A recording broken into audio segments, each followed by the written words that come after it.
Kasi nga, itong nanay, ba naman yung bakya niya, yung bakya, siyempre, bundok yan, mahirapan. Ba't Sabi niya, pinagbakya mo kasi? ay wala siyang chinelas.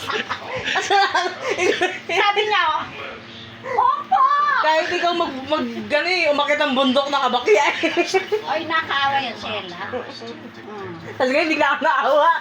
Pinapalo mo. Ba't mo kasi pinapalo? Hindi ko yung pinalo, kasi nga, pinalo ko lang yun, kasi may, ano ba yung nainis ako? Ano yun, di ba naglatag kayo? Naglatag na kayo, magkatabi sila. Sabi yun, Ella, bakit umiiyak ka? Sabi, wala. Namimiss ko lamang si mama ko. Di ba umiiyak siya, no? Ano, pag si Ella umiyak, yung singot-singot lang. Hindi makikita ng ano. Nagasingot-singot lang siya. Ella, bantayan mo si David dyan, ah! Paano maglakad dyan? Ganun. Hey, hey.